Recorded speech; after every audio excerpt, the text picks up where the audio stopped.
তোমার কাছে বড়ি কেন? তুমি বড়ি কিনতে বাজারে গেছিলা? গেছি। আমি এখন থেকে আর বাচ্চার জন্ম দিতে পারুম না, আমি এখন থেকে এই বড়ি খামু। তার মানে বাড়িতে আসতে যে কুটনি মহিলা আইছিল, সেই কুটনি মহিলা তোর এগুলো শিখাই দিয়ে গেছে খাওয়ানোর কথা নাকি, যাতে আমার বাচ্চা কাচ্চা না হয়? শিখাইছে, আর ভুল কিছু তো শিখায় নাই।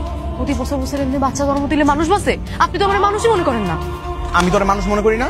হ্যাঁ, তুই হইলে এই বাড়ির বউ, তোর কাম এই বাড়ির সব কাজকর্ম সামলানি, আর আমার প্রত্যেক বছর একটা করে বাচ্চা জন্ম দেওয়া, এর বাইরে তোর আর কোনো কাম নাই। আমি তো বাচ্চা জন্ম দেওয়ার মেশিন, আপনি সুইচ টিপ দিবেন আর আমি বাচ্চা দিমু। আমি আর বাচ্চা জন্ম দিতে পারুম না। না না, তোর এত বড় কথা? তুই যদি আমার লগে সংসার করতে চাস, তোর প্রত্যেক বছর একটা করে বাচ্চা জন্ম দেওয়াই লাগবো, নাহলে তোর এই সংসার থাকা লাগবো না।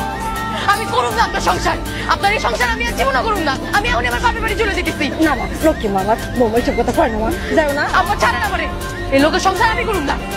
রাগের মাথায় একটু বকাঝকা করছিলাম আব্বা, বুঝতে পারিনি সে রাগ করে এই বাড়িতে চলে আসবে, কিন্তু আমি এখন আমার ভুলটা বুঝতে পারছি। পরে কোন আমার লোকে বাড়ি ফিরে যাইতে বারবার এক কথা শুনতে ভালো লাগে না সুমনের বাপ। আমি কইছিলাম এই বাড়িতে আমি ফিরে যাবো না, আপনি চলে যান। আরে জামাইয়ের সাথে এইভাবে কেউ ঝগড়া করে? আর জামাই তো কইছেই আর ভুল হয়েছে, রাগ না করে তুই চলে যা। চলো রাবে বাড়ি ফিরে যাই। ঠিক আছে, তো একটা শর্ত আছে। কি শর্ত? দলিলে একেবারে সই করে দিতে হইব যে আপনি ভবিষ্যতে আমার আর জোরাজুরি করতে পারবেন না বাচ্চা নেওয়ার লিগা। ও মা, এটা কোনো কথা আব্বা? জামাই বউ এক লোকে থাকলে বাচ্চা কাচ্চা হইতেই পারে, এটা আবার কেমনে করে না নিয়ে থাকবো? তাই তো, কিরে মা, এটা আবার কেমন শর্ত? এটাই শর্ত আব্বা, প্রত্যেক বছর বছর আমার বাচ্চা নেওয়া সম্ভব না, আমারও কষ্ট হয়।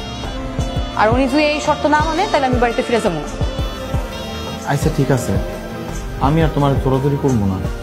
তুমি যদি চাও তাইলে ভবিষ্যতে আমাদের আবার ঘর আলো করে বাচ্চা কাছে আসবে, তুমি যদি না চাও আমি আর তোমার জোরাজোরি করবো না, এই সত্যি কইতাছি। আমার ইচ্ছাও নাই। আচ্ছা তাহলে আপনি বল, আমি ওগুলো রেডি করে নিয়ে আসতেছি।